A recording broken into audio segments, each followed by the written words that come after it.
രണ്ടാമത്തെ ഫിത്നയിൽ രക്തം കൊണ്ടുള്ള കളിയാവും. രക്തം മാത്രമേ പോവുള്ളൂ, വേറെ ഒന്നും നഷ്ടം ഉണ്ടാവില്ല. ഒന്ന് കഴിഞ്ഞു പോയിട്ടുണ്ട് എന്നാ പ്രധാന അഭിപ്രായം. ഒന്ന് ഉസ്താനിയ, രണ്ടാമത്തെ യുദ്ധമുണ്ടല്ലോ, രണ്ടാമത്തെ യുദ്ധത്തിൽ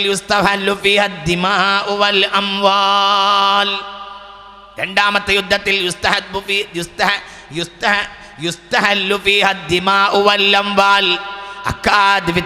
മുസ്ലിമീങ്ങൾക്ക് രക്തവും നഷ്ടപ്പെടും, ധനവും നഷ്ടപ്പെടും. രണ്ടാമത്തെ ഫിത്ന മുഹമ്മദ് നബി ശരിക്കണേ, വളരെ പ്രധാനപ്പെട്ട ഹദീസാണ് ഈ പറയുന്നത്. അതും കഴിഞ്ഞു പോയിട്ടുണ്ട് എന്നാ പ്രധാനം. ഉദാഹരണം ചെങ്കിസ് ഖാൻ്റെ കാലഘട്ടത്തിൽ, താർത്താരികളുടെ കാലഘട്ടങ്ങളിൽ, അതേപോലെ തന്നെ കുരിശ് യുദ്ധത്തിൻ്റെ കാലഘട്ടങ്ങളിൽ ഇതൊക്കെയാണ് പറഞ്ഞത്. മാല് കൊണ്ടും അതേപോലെ തന്നെ ദമു കൊണ്ടുമുള്ള കളിയാണ്. അത് കഴിഞ്ഞുപോയി, അത് കഴിഞ്ഞ കാലഘട്ടമാണ് എന്നാ പണ്ഡിതാഭിപ്രായം. 2, 3 നിങ്ങൾക്ക് മനസ്സിലാവണില്ലേ? മൂന്നാമത്തെ ഫിത്ന യുസ്തഹല്ലു ഫീഹ അദ്ദിമാഉ വൽ അംവാലു വൽ ഫുറൂജു. യുസ്തഹല്ലു ഫീഹ, അത് ആ കാലഘട്ടത്തിൽ മുസ്ലിമീങ്ങൾക്ക് നഷ്ടപ്പെടുക അദ്ദിമാഉ, രക്തങ്ങളായിരിക്കും, വൽ അംവാലു, ധനങ്ങളുമാകും, വൽ ഫുറൂജു, സ്ത്രീകളുമാകും. സ്ത്രീകളെ കൊണ്ട് കളിക്കും. ലോകരാജ്യത്തിൻ്റെ നാനാഭാഗത്തു നിന്നും ആളുകൾ വന്നിട്ട് പെണ്ണുങ്ങളിൽ കളിക്കുമെന്ന് മുഹമ്മദ് നബി. ഒന്നാമത്തത് രക്തത്തിൻ്റെ കളിയാണ്, 2 ധനത്തിൻ്റെ കളിയാണ്, 3 യുസ്തഅല്ലു ഫി അദ്ദിമാഉ വൽ അംവാലു വൽ ഫുറൂജ്. പ്രധാന അഭിപ്രായം ഈ കാലമാണ് ആ കാലം എന്നാണ് അഭിപ്രായം. ഇനി 4ാമത്തെ അവസ്ഥ വരാൻ പോകുന്നുണ്ട്. ആ അവസ്ഥയുടെ കൊടി പിടിക്കുക ബഹുമാനപ്പെട്ട ഇമാം മഹ്ദി. അതും അവസാന മഹ്ദിമാവ് വരുള്ളൂ. ആ 4ാമത്തെ ഫിത്ന തീരുമ്പോഴാണ് ഇമാം മഹ്ദി തീർക്കാൻ വേണ്ടി വരിക. ഒക്കെ നമുക്ക് പറയാം, ചിന്തിക്കണം. 3ാമത്തെ അവസ്ഥ, അറബ് ലോകത്ത് അറബികൾ മുസ്ലിമീങ്ങൾക്ക് അവരുടെ ജീവിത വിശുദ്ധി നഷ്ടപ്പെടുക. അറബ് ലോകത്തെ വ്യഭിചാരികളായ കുട്ടികൾ, വ്യഭിചാരത്തിൻ്റെ കുട്ടികൾ വർദ്ധിച്ചു കൊണ്ടിരിക്കുക. അല്ലാഹു കാത്തിരക്ഷിക്കട്ടെ. സുബ്ഹാനല്ലാഹ്, സുബ്ഹാനല്ലാഹ്, സുബ്ഹാനല്ലാഹ്, സുബ്ഹാനല്ലാഹ്. അള്ളാഹു കാത്തിരക്ഷിക്കട്ടെ വിശ്വാസികളെ, അള്ളാഹു കാത്തിരക്ഷിക്കട്ടെ. ഈ പരിശുദ്ധമായ റമളാന്റെ ഫദ്ല് കൊണ്ട് അള്ളാഹു നമ്മുടെ സഹോദരിമാരുടെ അഭിമാനത്തെ സംരക്ഷിക്കുമാറാകട്ടെ. അള്ളാഹു സംരക്ഷിക്കുമാറാകട്ടെ. നിങ്ങൾ ചിന്തിക്ക് ചെറുപ്പക്കാരെ. എന്നോട് ഈ അടുത്ത ദിവസം ഒരു ദൃക്സാക്ഷി വിവരണം ഞാൻ കേട്ടു. ഒരു നേരത്തെ റൊട്ടിക്ക് വേണ്ടി ഒരു 13 വയസ്സുകാരനായ ബാലൻ തൻ്റെ ഉമ്മയെയും പെങ്ങന്മാരെയും വിൽക്കണ നടത്താൻ വേണ്ടി ബഗ്ദാദിലേക്ക് വന്ന ഒരു സംഭവം, ഒരു ദൃക്സാക്ഷി പറയുന്നത് കേട്ട ഒരനുഭവം എനിക്കുണ്ടായി. അള്ളാഹു നമ്മളെ കാത്തിരക്ഷിക്കട്ടെ മുസ്ലിമീങ്ങളെ. അങ്ങനെയുള്ള കാലഘട്ടം വരിക, അവരിൽ പന്താടുക, അന്യര് പന്താടുക, അന്യ സംസ്കാരത്തിൻ്റെയും മതത്തിൻ്റെയും ശിർക്കിൻ്റെയും മക്കൾ മുസ്ലിം സഹോദരിമാരുടെ ഗർഭപാത്രങ്ങളിൽ ഉദയം കൊള്ളുക. അതാണ് യുസ്തഹല്ലു ഫി അദ്ദിമാഉ വൽ അംവാലു വൽ ഫുറൂജ്. അല്ലാഹു കാത്തിരക്ഷിക്കട്ടെ. സുബ്ഹാനല്ലാഹ്. എന്തുകൊണ്ടെന്നാൽ അങ്ങനെയുള്ള സംസ്കാരം, ഇതൊക്കെ റബ്ബിൻ്റെ ശിക്ഷയാണ്. ജീവിതത്തിൽ അല്ലാഹു തആല ഇങ്ങനെയുള്ള വിശുദ്ധി നമ്മൾ തന്നെ നഷ്ടപ്പെടുത്തി. അള്ളാഹു നമ്മളെ കാത്തിരക്ഷിക്കട്ടെ. ഇങ്ങനെയുള്ള ശുദ്ധി നമ്മൾ തന്നെ നഷ്ടപ്പെടുത്തിയപ്പോൾ അതുവഴി അല്ലാഹു തആല നമുക്കൊരു ബലിയത്ത് നൽകി, ഇബ്തിലാ നൽകി. അതാണ് ആ പറഞ്ഞ വാക്കിൻ്റെ താല്പര്യം. വളരെ ഗൗരവമായി നമ്മൾ ഈ കാര്യം ചിന്തിക്കേണ്ടതാണ്. ഇങ്ങനെയുള്ള വിളയാട്ടങ്ങളാണ് വളരെ യഥാർത്ഥത്തിൽ ഇന്ന് ബഗ്ദാദിലും ബസറയിലും നജഫിലും അഫ്ഗാനിലും ഫലസ്തീനിലും നടന്നുകൊണ്ടിരിക്കുന്നത്. ആദ്യമായി അവർ അഫ്ഗാനിൽ കയറി ചെന്നപ്പോൾ കർസായിയുടെ സർക്കാർ ആദ്യമായി ചെയ്തത്, അമേരിക്കൻ ഒത്താശയോടുകൂടെ കർസായിയുടെ സർക്കാർ ആദ്യമായി ചെയ്തത് പെണ്ണുങ്ങളുടെ മൂടുപടം എടുത്തു മാറ്റുകയാണ്. പെണ്ണുങ്ങളെ ലോകരാജ്യത്തിലെ പെണ്ണുങ്ങളെപ്പോലെ ആധുനിക ലോകത്തിലേക്കുള്ള പെണ്ണുങ്ങളായി അഫ്ഗാനിലെ വനിതകൾ വളരണം എന്നാണ് അവരുടെ നാണം മറച്ച, അവരുടെ ഔറത്തിൻ്റെ മുഖങ്ങളുടെ ഔറത്തിനെ വലിച്ചെറിയുകയാണ്, അതിനെ പറിച്ചു ചീന്തുകയാണ് കർസായിയുടെ സർക്കാർ ചെയ്തിട്ടുള്ളത്. ഇങ്ങനെയുള്ള നാശങ്ങൾ മുസ്ലിം സമുദായത്തിൽ ഉണ്ടാവുക. അങ്ങനെ അന്യരുടെ മക്കളെ നമ്മൾ പോറ്റേണ്ടി വരിക. 4ാമത്തെ ഫിത്ന, അത് ഇതുവരെ ഉണ്ടായിട്ടില്ല എന്നാ പ്രധാന അഭിപ്രായം. ഇതിനിടയിലുള്ള ഫിത്നകളെ ഉണ്ടായിട്ടുള്ളൂ. 4ാമത്തെ ഫിത്ന ബാക്കിയുണ്ട്. 4ാമത്തെ ഫിത്ന സുമ്മാഉ അംയാഉ മുത്ബഖ തുഅറഫു ഫീഹൽ ഉമ്മത്തു അറകൽ അദീം വതമൂറു മൗറൽ മൗജി ഫിൽ ബഹർ ثم لا يجد أحد من الناس ملجأ تطيف بالشام وتغشى العراق وتخبط الجزيرة بيدها ورجلها وتعرق فيها الأمة بالبلاء ثم لا يستطيع أحد من الناس يقول مهما ثم لا يعرفون من ناحية إلا انتفقت من ناحية أخرى ولا ينجو منها إلا من دعا كدعاء الغرق في البحر. മുഹമ്മദ് നബി സല്ലല്ലാഹു അലൈഹി വസല്ലം പറഞ്ഞു, നാലാമത്തെ ഫിത്ന സമ്മാഉ അംയാഉ, കണ്ണും കാടുമില്ലാത്ത യുദ്ധമാകും.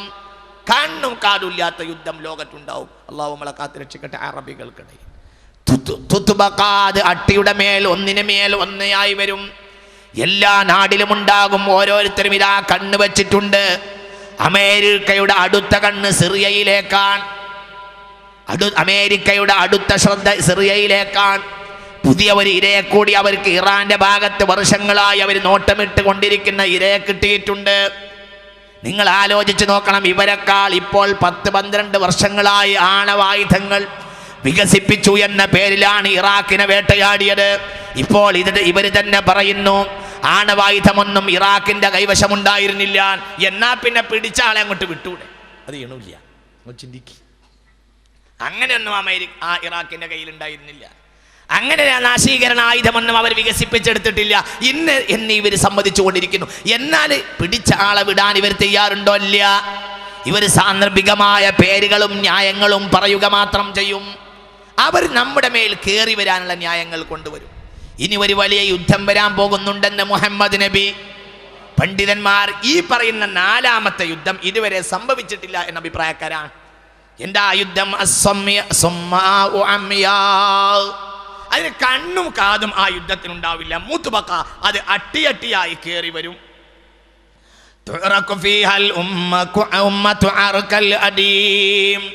കയറ് മുറിക്കും പോലെ അറബ് ലോകം അതിൽ മുറിക്കപ്പെടും.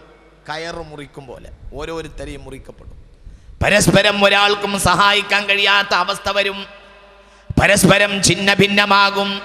പരസ്പരമുള്ള സാഹോദര്യം നഷ്ടപ്പെട്ടു പോകും. ഉള്ള സാഹോദര്യം, അനൈക്യം വർദ്ധിച്ചു പോകും. പരമാവധി അനൈക്യം കൂടും.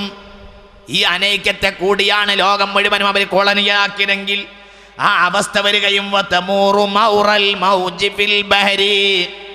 അറബ് നാടുകളിൽ ആ യുദ്ധം തമൂറു, അത് അലയടിക്കും. മൗറൽ മൗജി ഫിൽ ബഹരി, സമുദ്രത്തിൽ തിരമാല അലയടിക്കും പോലെ അത് അലയടിക്കും. ഒരാൾക്കും രക്ഷയുണ്ടാവുകയില്ല. അത് ഫലസ്തീനടക്കമുള്ള പ്രദേശങ്ങളിൽ ചുറ്റിക്കറങ്ങും. ഇറാഖിനെ പൊതിയുകയും ചെയ്യും.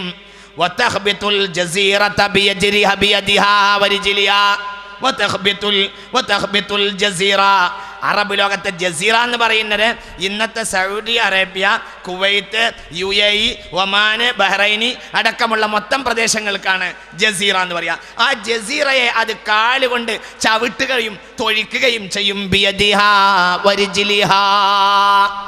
കൈയോണ്ടും കാലുകൊണ്ടും അടിക്കും ചവിട്ടും ചെയ്യും അറബികളെ, ഈ ജസീറത്തുൽ അറബിനെ. മുസ്ലിമീങ്ങൾക്കെന്ന് വലിയ പരീക്ഷണമുണ്ടാകും. നിർത്തൂ നിർത്തൂ എന്ന് പറയാവുന്ന ഒരു യുഎൻഎയും അക്കാലത്തുണ്ടാവില്ല.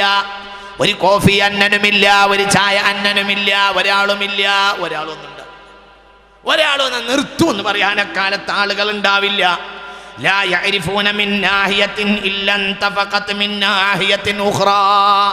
ഒരു ഭാഗത്ത് നിൽക്കുമ്പോഴത്തിന് അടുത്ത ഭാഗത്ത് അത് പൊട്ടിമുളക്കും. ആ അപകടത്തിൽ നിന്ന് രക്ഷപ്പെടുകയില്ല.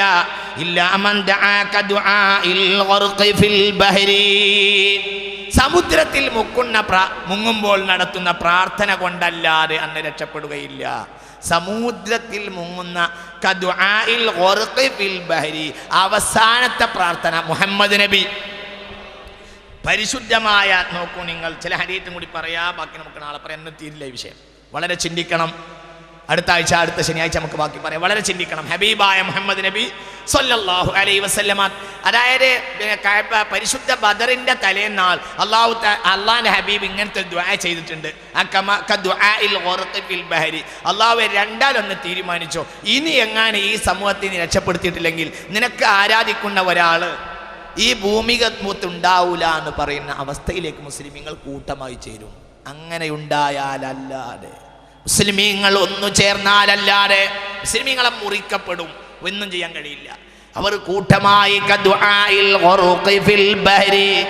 സമുദ്രത്തിൽ മുങ്ങിപ്പോയവൻ പറയും പോലെയുള്ള പ്രാർത്ഥന അവർ പറഞ്ഞാലല്ലാതെ രക്ഷപ്പെടുകയില്ല. ഹബീബായ നബി പറഞ്ഞു. വേറൊരു ഹദീസ് കേട്ടോളൂ, സ്വഹീഹ് ഹബീബായ റസൂൽ പറഞ്ഞു, ഹമ്മാദ് തന്റെ അൽഫിത്തനിൽ രേഖപ്പെടുത്തിയ പ്രഗൽഭമായ ഹദീസ്, അൻ യസീർ ഇബ്നു ജാബിർ ഖാല ഇബ്നു മസ്ഊദ് ബിയദിഹി ഹാകദാ. ഇബ്നു മസ്ഊദ് റളിയല്ലാഹു അൻഹു ഒരിക്കൽ